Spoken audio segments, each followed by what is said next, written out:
धीरे बड़े होते हैं और चलने लगते हैं। एक दिन भगवान कीचड़ में चले जाते हैं। वहां पर दाऊ दादा के साथ खेलने लगते हैं। जब खेलने लगते हैं, मिट्टी में खेलने लगते हैं, तो मैया यशोदा जब इस प्रकार से देखती हैं तो डांटते हुए कहती हैं कि तुम सबरे पूर्व जन्म के सुअर हो का। भगवान दाऊ दादा की ओर इशारा करते हुए कहते हैं कि भैया मैया हम लोगों को कैसे पहचान ली, क्योंकि भगवान वराह का अवतार धारण किए थे। तो कहते हैं कि मैया कैसे पहचान ली। उसी समय मैया भगवान को उठाती हैं, हृदय से लगाती हैं, दोनों बालक को लेकर के जाती हैं, स्नान कराती हैं, नए नए वस्त्र पहनाती हैं। अब भगवान छोटी छोटी लीलाएं अपनी करना प्रारंभ कर देते हैं। एक दिन गौशाला में जाते हैं तो बाबा नंद के पास में एक छोटा सा बछड़ा बैठा हुआ था। भगवान खेलते खेलते जाते हैं और बछड़े की पूंछ को पकड़ लेते हैं। जैसे ही पूंछ को पकड़ते हैं बछड़ा भागने लगता है। अब बछड़े की पूंछ में भगवान लटक जाते हैं और बछड़ा लेकर के भगवान को भागने लगता है। भगवान चिल्लाने लगते हैं, मैया बचाओ, मैया बचाओ। अब मैया जैसे ही सुनती हैं दौड़ करके आती हैं। आगे आगे बछड़ा, पीछे पीछे कन्हैया पूंछ में लटक रहे हैं और सबसे पीछे मैया दौड़ रही हैं भगवान को बचाने के लिए। किसी प्रकार से भगवान के हाथों को बछड़े की पूंछ से छुड़ाई हैं और ले जाकर के नंद भवन में भोजन कराई हैं। अब एक दिन एक गोपी अपने घर में सत्यनारायण कथा कराने के लिए घर में गौ माता जी के गोबर के द्वारा घर में लेपन करती हैं, पूरे घर को स्वच्छ करती हैं और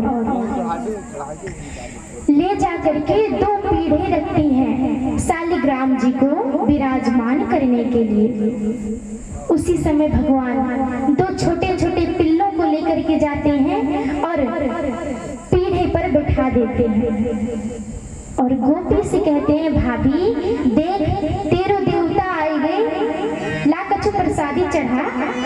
जैसे ही गोपी ने देखा पिल्लों को, कन्हैया को डांटने लगती हैं, अरे लाला जे तूने का कियो।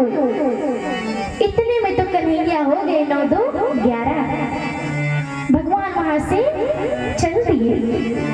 पुनः गोपी ने पूरे घर में लेपन की, पूरे घर को स्वच्छ की। भगवान एक दिन अपने ग्वाल बालों के साथ गैया मैया को चराने के लिए वन में जाते हैं। तो वहां पर कहते हैं कि भैया चलो हम लोग एक खेल खेलते हैं।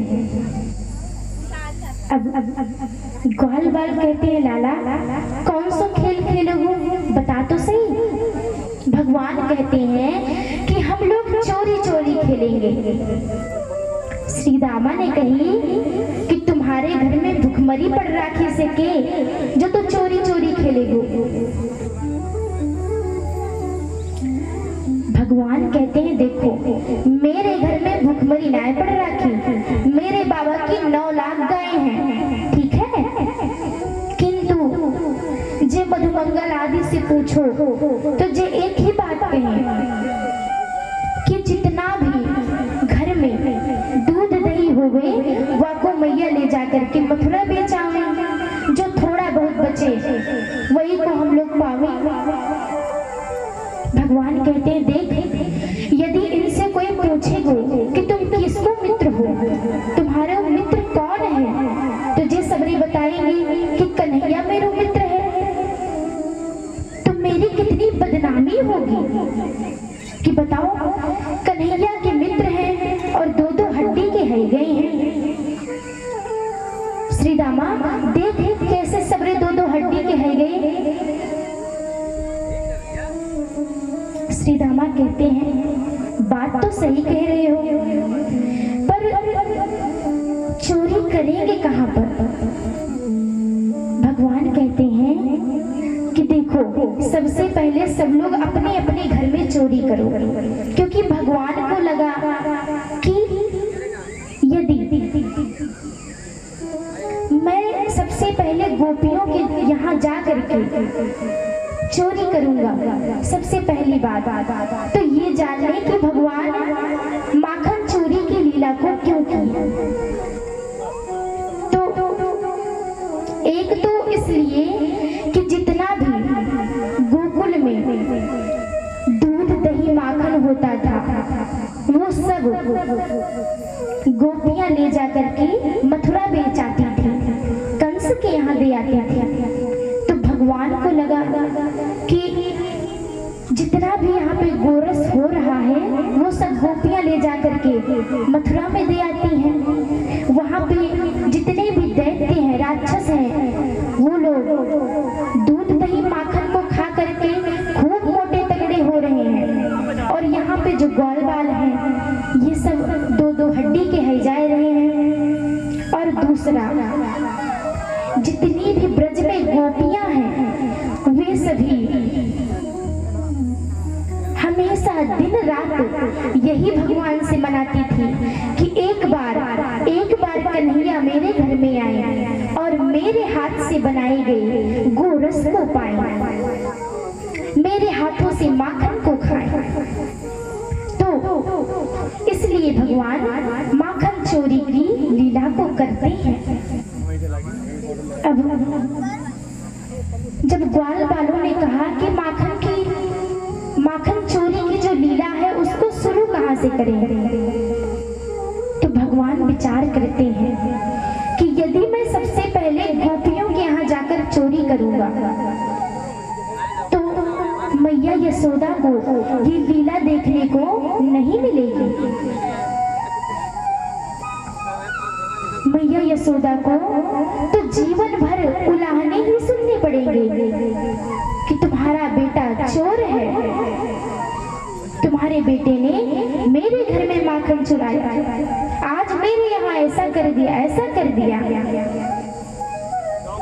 तो ऐसा क्या किया जाए कि सबसे पहले मैया को ही माखन चोरी लीला का दर्शन हो सके।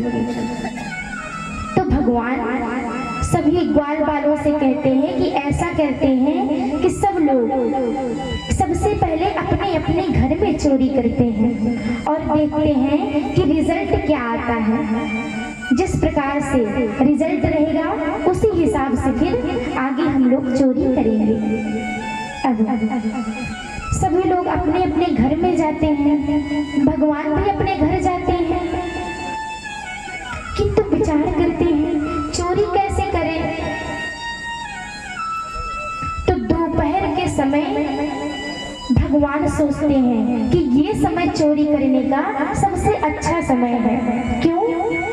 क्योंकि दोपहर में मैया यशोदा, बाबा नंद, जितने भी ब्रज में सदस्य थे सबके सब दोपहर में सो जाते थे। तो भगवान दोपहर के समय को उचित समझ करके माखन के कमरे में चले जाते हैं। पहले दूध दही माखन का अलग कमरा हुआ करता था, क्योंकि पहले यही सबसे बड़ा धन था। तो भगवान दबे पांव जहां पर माखन रखा था वहां पर पहुंच जाते हैं और चारों तरफ देखते हैं तो एक मटकी दिखती है, उसके पास जाते हैं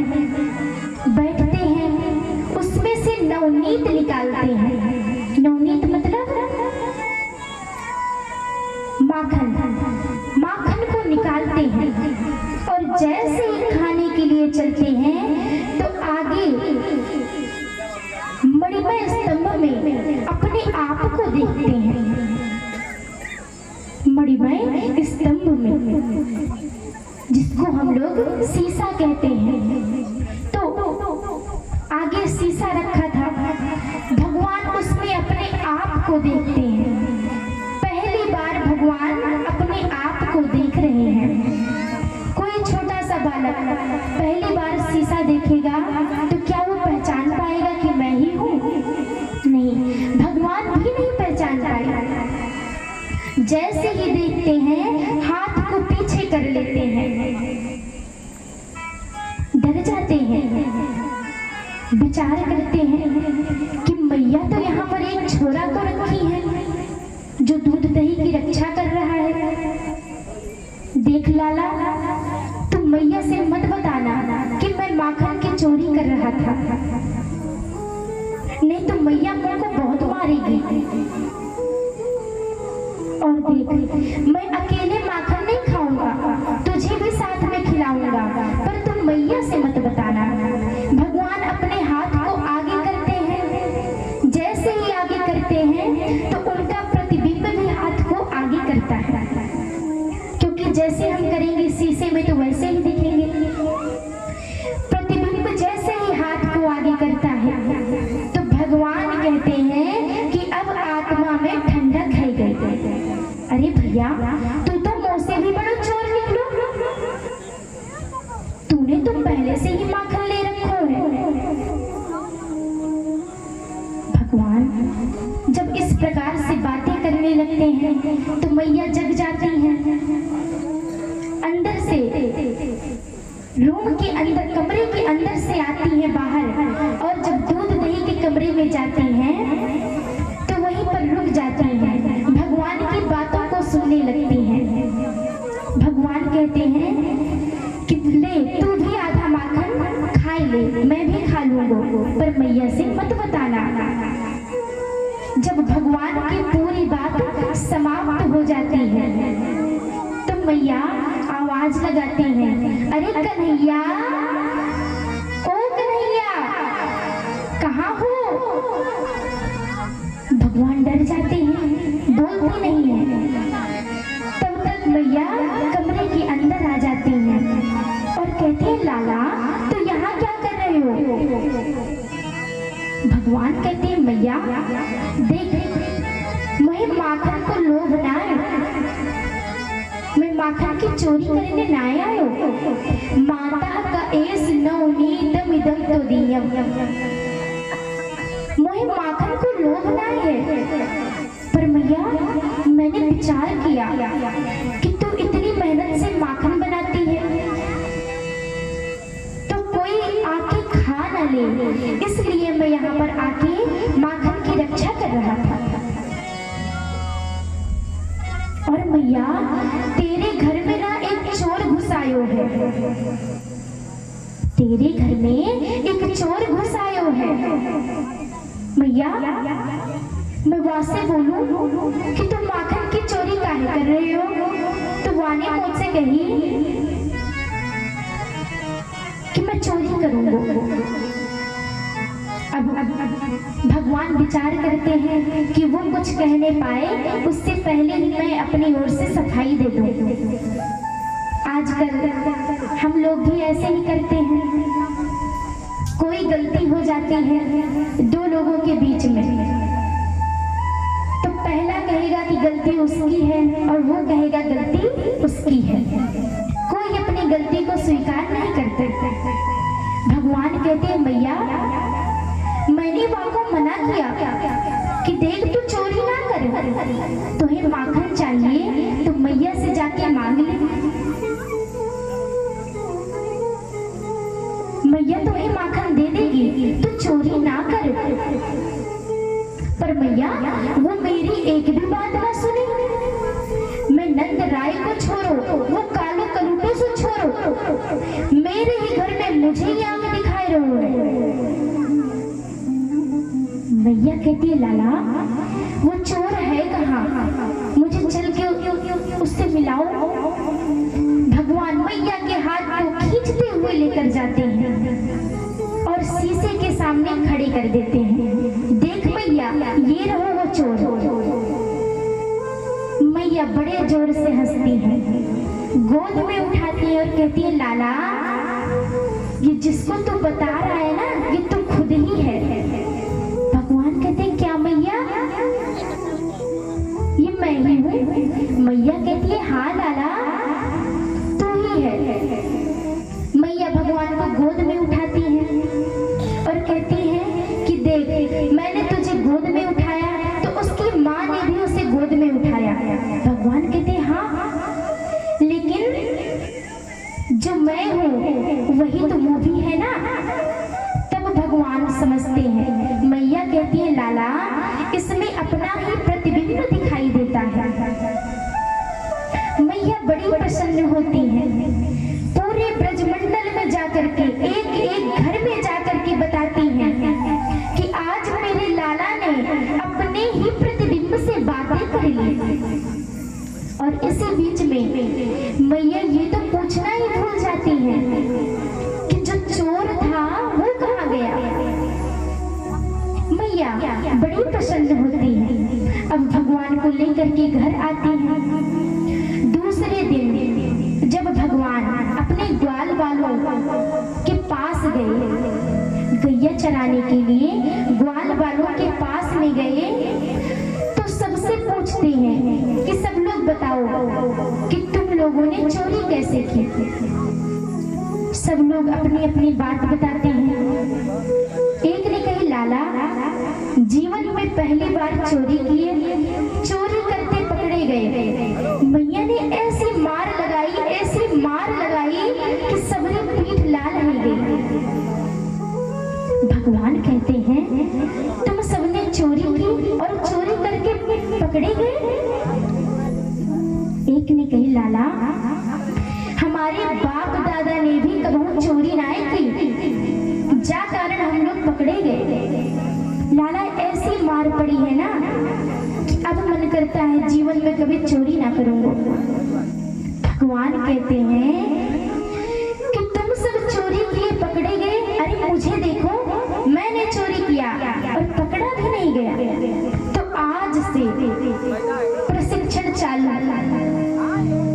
जैसा कि गर्गाचार्य जी बताए थे मैया यशोदा से कि तुम्हारा बालक विद्यालय खोलेगा। भगवान एक विद्यालय खोलते हैं, विद्यालय का नाम रखते हैं बाल गोपाल चौर विद्या प्रसारण मंडल। और उस विद्यालय के अध्यक्ष भगवान स्वयं बनते हैं। और अब घर घर में जाकर के माखन चोरी की लीला करने लगते हैं। एक दिन भगवान प्रभावती ताई के घर में घुस गए। अब प्रभावती ताई के घर में जब गए, वहां पर माखन चुराया। और जैसे ही प्रभावती ताई अंदर आती हैं, भगवान अपने ग्वाल वालों को लेकर के वहां से भाग जाते हैं।